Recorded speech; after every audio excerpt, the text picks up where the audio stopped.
Good morning all students. Class 10 subject chemistry chapter number 3 topic next यानी 10 वैसेमरीकरण। द्रवित met को थोड़ी रेत मिलाकर वैसेमर परिवर्तक में पुनः गर्म किया जाता है।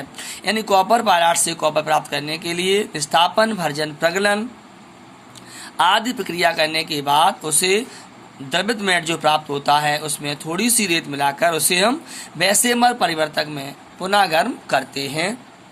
वैसेमर परिवर्तक नाशपाती के आकार का बना हुआ एक पात्र होता है जो इस बात का बना होता है और इसकी भीतरी दीवारें अग्नि से ईंटों की बनी होती हैं और इसमें चूना CaO या मैग्नीशियम ऑक्साइड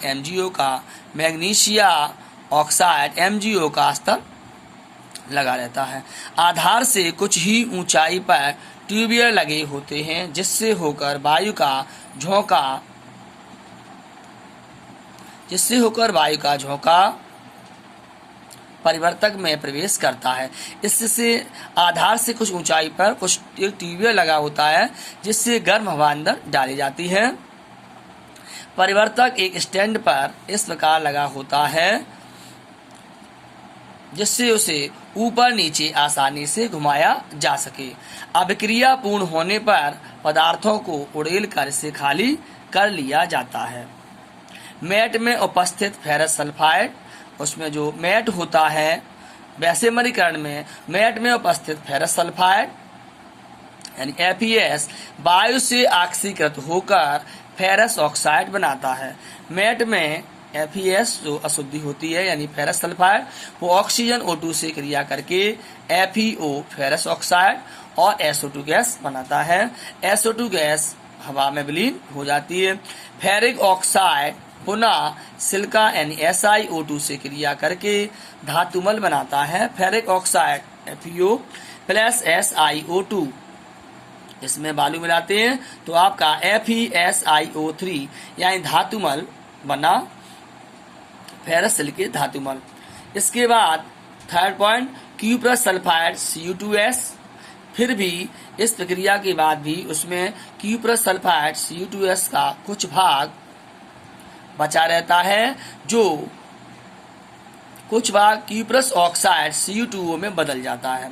क्यूप्रस सल्फाइड का पुनः क्यूप्रस सल्फाइड ऑक्सीजन से क्रिया करके क्यूप्रस ऑक्साइड बनाता है और SO2 गैस तथा शेष बचा क्यूप्रस सल्फाइड क्यूप्रस ऑक्साइड से क्रिया करके कॉपर बनाता है। रिएक्शन देखिए, कॉपर सल्फाइड ऑक्सीजन से क्रिया करके क्यूप्रस ऑक्साइड बनाता है और SO2 गैस हवा में विलीन हो जाती है।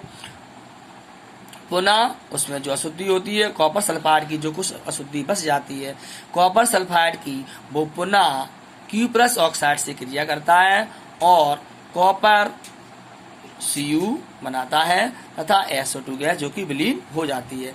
इस विधि से लगभग कॉपर 98% शुद्ध होता है। फिगर देखिए इसका, ये आपका वैसेमर परिवर्तक बना हुआ है जो एक नाशपाती के आकार का है। इसमें ये मेट भरा हुआ है। मेट में फेरस सल्फाइड मेट जो होता है उसमें फेरस सल्फाइड और क्यूप्रस सल्फाइड का मिश्रण होता है। ये एक स्टैंड लगा हुआ है। ये आपके ट्यूबवेल लगे हुए जिससे गर्म हवा अंदर डाली जाती है। ये जो अस्तर बना हुआ है वो मैग्नीशिया यानी MgO का अस्तर है। यह स्टैंड इस प्रकार लगाया जाता है कि इसे हम ऊपर नीचे आसानी से घुमा सकें।